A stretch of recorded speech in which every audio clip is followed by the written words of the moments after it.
मर गए दोनों बैल, बैल दो कारे ने खाए ले सुन मैया। बैलन को रुदन मात धरती पे धड़ाम से गिर पड़ी, घर की मारी बन गई जो बन में धधक गई। आग बन को दोष ली जब कर्म में लागी आग। ओह और ये हमारे परम श्रद्धेय महाराज जी की कृपा से जिन्होंने 50 मुद्राओं से सम्मान किया है, हे करुणा निदान की कीर्ति दिन दूनी रात चौगुनी बढ़ती रहे। भगवान हमेशा इनके अंग में विराजमान रहना। बोल भक्त वत्सल भगवान की जय हो। जो ऐसे शब्द सुने माने कि मैया मर गए दोनों बैल, बैल दो कारे ने खाए। मैया ने जो ऐसे शब्द रम्मू लाल के सुने, धड़ाम से धरती पे गिर पड़ी, मूड धरनी से मार दियो। कहने लगी घर की मारी बन गई जब बन में धधक गई। और बनो बेचारो का करे जब मेरे कर्म में लागी। भगवान आवाज लगाने लगे। मैया कहने लगी लेला हम तुम दो जने तीसरों को बोलो।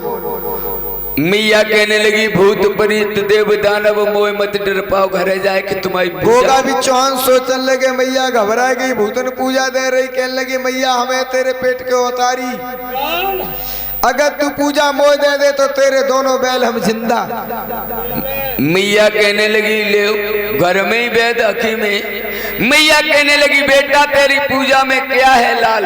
बताने लगे गोगा भी चौहान मैया सुबह सुमन को सवैया शुद्ध देसी घी में सिकवाए पूजा में चढ़ाइए। और माँ छठी के दिन छठिया तन भैया डहरू डंका बजबैये। माँ ने पूजा की हामी भरी और इधर दोनों बैलों को जीवन दान देने। इधर मैया ने पूजा की हामी भर दी।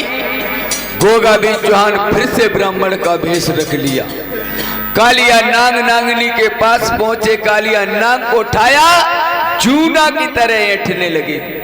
नागनी ने पैर पकड़ ले, कहने लगी महाराज अब मेरे आदमी को चौमारे डाल रहे हो। गोगा भी चौहान बताने लगे कि जैसे मैया के बैल खाए तैसे जिंदा करो। आज नाग नाग गोगा भी चौहान माँ के उधर से निकले, बैलों को पकड़ करके नाग नागनी को और बैलों का जहर खिंचवाया। अजमत का पंजा रखा, बैल उठे भरारा खाए। जब रथ में जुड़े तो कहने लगे मैया हम ना ममाने जाए, ममाने के बोले रहुआ बोल। माई मामा कहे कोरिया कहाँ से आयो, नगर निवासी कहे बजहुआ कहाँ से आयो, गांव के बोले बोल जो रहुआ कहाँ से आयो। मगर मैया नहीं मानी। अपने लाल को लेके सिरसा पाटन पहुंची तो इनके पिता का नाम है कुंवरपाल। कुंवरपाल ने बड़ी कठोर परीक्षा ली। 80 गज गहरे कुआं खुदवाए, बर्ची भाला नाग मोनिया डलवाए और कच्चे बासन को पलंग कच्चे धागा से परवाए के कुआ पे बिछवायो। और कालाली धमक पलंग पे चढ़ जा तब दाने तो में सत्य है। मैया लिए गुरु के नाम पतचौड़ों में ध्यान लगाया। धमक पलंग पे चढ़ गई, पलंगा को न टूटो। दाम दचका ले रही पलंग पे, पलंग को धागा नाय टूटो। आज भगवान गोगा भी चौहान माँ को उधर से निकले, तपोवन भूमि में पहुंचे। राजा देवराज को सपना दिया, चलो पिताजी महल में तुम्हारे घर बधाई बजने वाली है। आसन को तोड़ राजा देवराज शीश मणि ददरेवा नगर आए। जब बादशाह को नहीं पाया तो लिलिया घोड़ी लेके अपनी ससुराल पटना गई। दोस्तों जैसे ही मैया ने पिया को देखा तो रोने लगी, कैसे बिलखने लगी।